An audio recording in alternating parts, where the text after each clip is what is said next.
तो फिल्म की शुरुआत होती है खानसार नामक एक शहर से, जहां हम दो दोस्तों को देखते हैं, जिनमें एक का नाम देवा और दूसरे का नाम वरदा। वरदा एक राजा का बेटा, वही देवा एक मैकेनिक का। फिर भी दोनों में इतनी गहरी दोस्ती होती है कि एक दूसरे के लिए कुछ भी कर सकते हैं। वही वरदा का भाई रुद्रा ने उसका नाथुनी छीन लिया, जिससे देवा गुस्सा हो जाता है और वो रुद्रा से नाथुनी वापस करने को कहता है। यह रुद्रा नाथुनी देने के लिए तैयार था, पर इसके लिए एक पहलवान से लड़कर उसे जीतना होगा। देवा लड़ने को राजी हो जाता है, पर इससे पहले वो एक बिजली की तार को काट देता है, और जब पहलवान उसे मारने के लिए आगे आता है तो वो उस बिजली की तार को पकड़ लेता है, जिससे उसे करंट लगता है, साथ में उस पहलवान को भी। रुद्रा यह डर जाता है और अपने भाई वरदा को नाथुनी वापस कर देता है। रात को देवा अपने घर के दरवाजे पर कई सारे खील ठोकने लगता है। वो काफी घबराया हुआ था। तभी वहाँ पर कुछ गुंडे आते हैं और उस दरवाजे को तोड़ देते हैं, जिसके अंदर देवा की माँ बैठी होती है। गुंडे देवा की माँ को मार देना चाहते थे। तभी वहाँ वरदा पहुँचता है।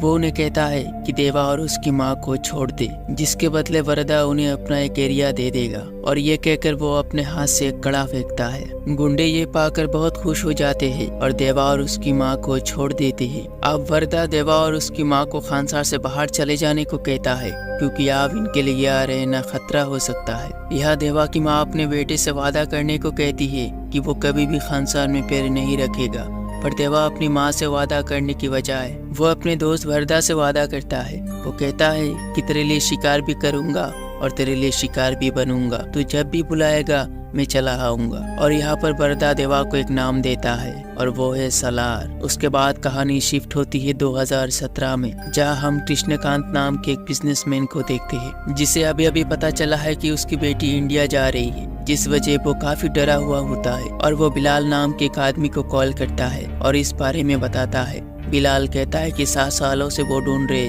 अगर तुम्हारी बेटी राधा रमा को मिल गई तो वो उसे नहीं छोड़ेगी। कृष्णकांत बिलाल को कहता है कि तुम्हें ही कुछ करना होगा, सिर्फ तुम ही जानते हो कि वो कहाँ रहता है। मेरी बेटी उसके पास ही सेफ रहेगी। वही दूसरी तरफ राधा रमा के लोगों को पता चल जाता है कि कृष्णकांत की बेटी इंडिया आ रही है, इसलिए वो उसे ढूंढने निकल जाते हैं। वही बिलाल बहुत सोच समझ कर एक आदमी को कॉल करता है। वो उसे कहता है कि वादा निभाने का टाइम आ गया है, तुम तक किसी को भेज रहा हो। उसके बाद हम आयदा को देखते हैं, यानी कृष्णकांत की बेटी, जो इंडिया आ रही है। एयरपोर्ट में राधा रमा के लोग उसका इंतजार कर रहे हैं, पर वही बिलाल चालाकी से आयदा को किडनैप कर लेता है, जिसके बाद वो आयदा को अपने पिता से बात करवाता है। उसके पिता कहते हैं कि तुम्हारे सामने जो आदमी है वो जो कहता है उसे सुनो। उसके बाद हम देवा की माँ को देखते हैं, जो एक स्कूल में पढ़ाती है। आयदा उसके पास जाती है और अपनी असलियत छुपाती हुई कहती है कि वो यहाँ काम ढूंढने के लिए आई है, अगर स्कूल में कोई वैकेंसी हो तो वो उसे रख ले। और तभी हम रेवल स्टार प्रवास यानी देवा को देखते हैं। दूसरी तरफ राधा रमा के लोग आयदा के खिलाफ एक केस फाइल करवाते हैं, ताकि वो इंडिया से बाहर ना जा पाए, और सभी उसे इंडिया के हर कोने में ढूंढने लग जाते हैं। वही देवा की माँ बहुत स्ट्रिक्ट होती है,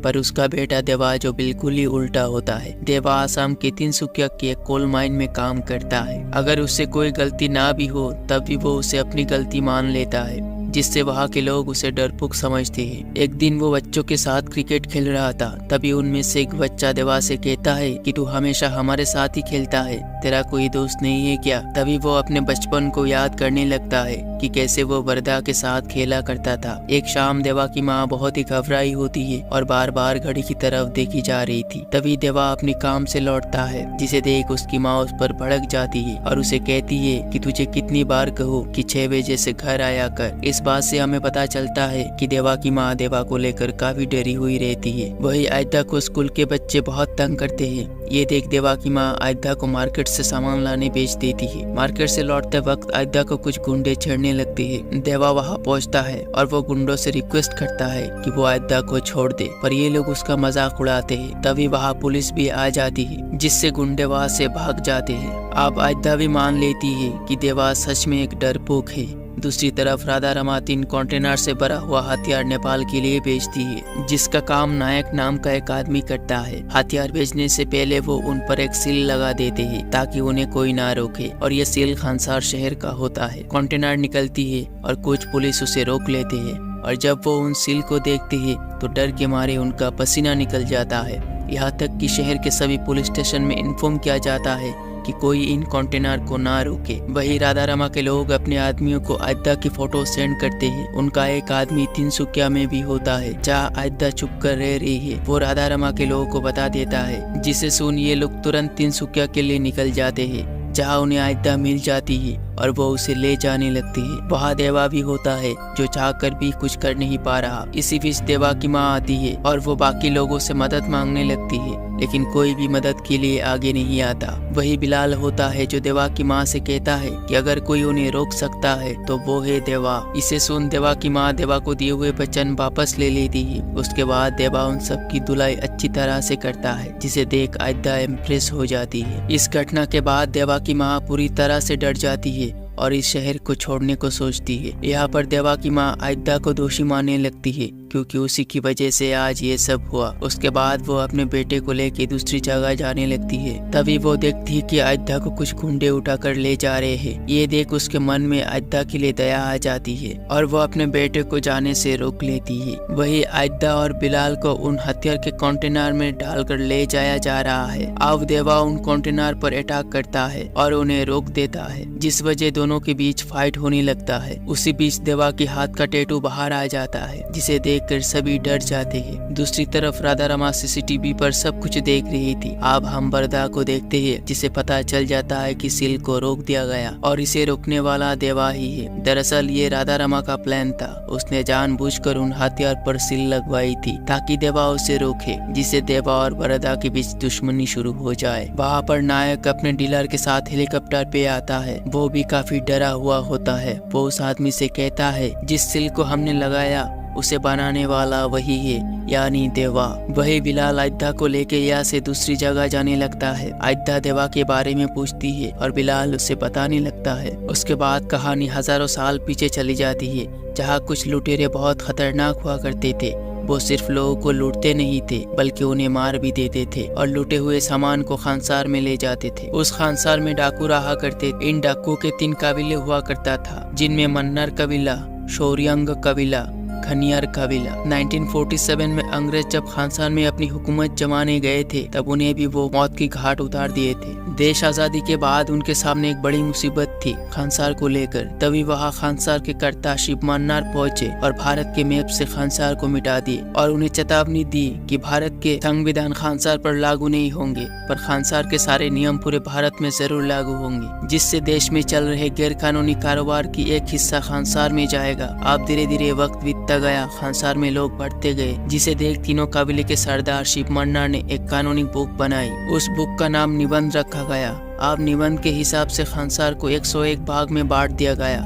हर भाग के लिए एक नायक चुना गया। पहचान के तौर पर हर नायक को एक कड़ा दिए गए। कड़ों के हिसाब से नायकों के 3 दर्जे थे, जैसे पहले आते हैं कपार, 1 बुढ़ वाले सेठ नायक, सरदार, 3 बुढ़ वाले 8 खास नायक और 15 बुढ़ वाले कर्ता यानी शिव मन्नार। अब दिन बीता और एक दिन शिव मन्नार की मौत हो गई। तीनों कबीले के हिसाब से अब शौरियंग कबीले के नायक थारा को कर्ता बनना था, पर शिव मन्नार की बेटे राजमन्नार को ये बात पसंद नहीं आई और वो शौरियंग कबीले को जड़ से मिटा देने को सोचा और एक रात शौरियंग कबीले के लोगों को नींद में ही मार डाला। वो उन्हें नींद में मारने के लिए इसलिए प्लान बनाया क्योंकि शौरियंग कबीले के लोग बहुत ही ताकतवर थे। इस घटना के बाद राजमन्नार के सामने सभी घुटने टेक दिए थे और वो खानसार का कर्ता बन गया और खानसार को बहुत ही शक्तिशाली बना दिया। आप एक दिन कर्ता किसी काम से बाहर जाने वाले हैं, इसलिए वो पूरे खानसार की जिम्मेदारी अपनी बेटी राधा रमा को सौंपते हैं। वही राजमन्नार का दामाद राजमन्नार से कहता है कि वो वरदा को माफ कर दे और उसे भी सरदार बना दे, पर राजमन्नार को अपने बेटा पसंद नहीं क्योंकि उसने उस दिन कड़ा फेंक के बहुत बड़ी गलती कर दी थी। पर फिर भी पिता होने के नाते वरदा को सरदार बनाना राजमन्नार का फर्ज था, इसलिए राजमन्नार उन 8 सरदारों में से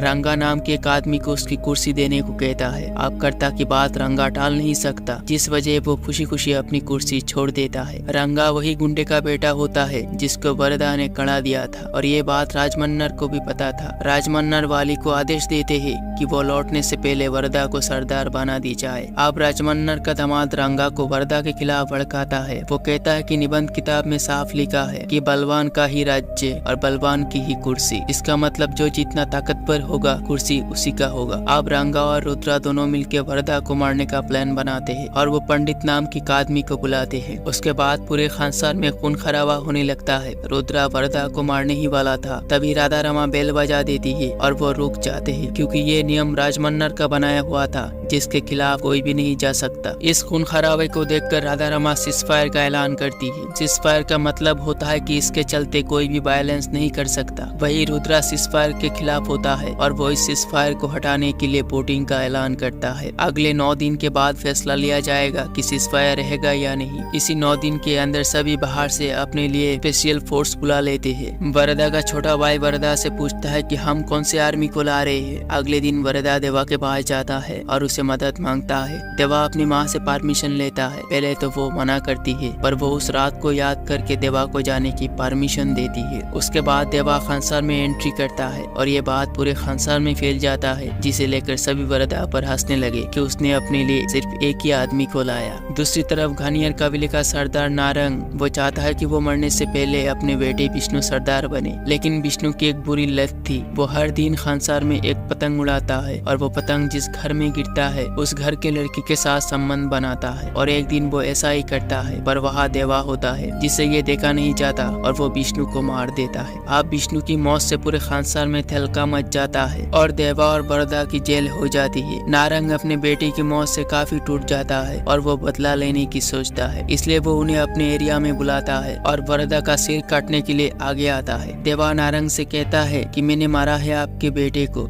इसलिए आप मुझे मारिए पर वरदा को कुछ मत करिए। पर नारंग ये सुनता नहीं। ये देख देवा गुस्से में आकर नारंग को मार देता है, जिस वजह दोनों को वापस जेल में डाल दिया जाता है। वोटिंग के ठीक एक दिन पहले राधा रमा वरदा के पास आती है और उसे चेतावनी देती है कि अगर उसने सीज़फायर के खिलाफ वोट डाला तो उसके भाई को मार दिया जाएगा। अगले दिन वोटिंग शुरू होती है। सभी अपने अपने राय के मुताबिक वोट डाल रहे हैं। इसी बीच कर्ता भी वापस आ जाते हैं और अपना कीमती वोट दे देते हैं। बाकी बचता है वरदा, पर वरदा सीज़फायर के खिलाफ वोट डालता है, यानी वो भी चाहता है कि सीज़फायर हट जाए और खानसार में लड़ाई शुरू हो जाए क्योंकि उसके पास देवा है जो अकेला ही 100 के बराबर है। अब लड़ाई शुरू हो जाती है। देवा और वरदा मिलकर लड़ाई करते हैं। वरदा देवा से कहता है कि मेरे सामने जो कुछ भी दिख रहा है वो सब कुछ मुझे चाहिए, यानी आप वो पूरे खानसार पर राज करना चाहता है। दूसरी तरफ राजमन्नर समझ जाता है कि ये सीज़फायर बस एक बहाना था लड़ाई की शुरुआत करने के लिए, क्योंकि हर कोई यहाँ का कर्ता बनना चाहता है। वो अपनी बेटी से कहता है कि तुम्हें पता है मैं बाहर क्यों गया था, क्योंकि हथियारों की एक बहुत बड़ी डील हुई है जिसका ऑर्डर हमारे यहाँ से गया है और ये ऑर्डर करने वाले अपने ही है। दूसरी तरफ रुद्रा अपने मामा के साथ हाथ मिला लेता है। वही घनियर कबीले के लोग एक हो जाते हैं। आप राजमन्नर के सामने एक आदमी को लाया जाता है जो कहता है कि राजमन्नर का दामाद शोरियंग कबीले से है जो 25 सालों से सही वक्त का इंतजार कर रहे हैं। वो आदमी राजमन्नर से कहता है कि तुझे धारा याद है और यहाँ पर हमें पता चलता है कि देवा उस धारा का बेटा है, यानी देवा अब कर्ता के कुर्सी का हकदार है। पर क्या वो ये बात जानता है? और इसी सस्पेंस के साथ सीज़फायर पार्ट 1 यहीं पर खत्म हो जाती है।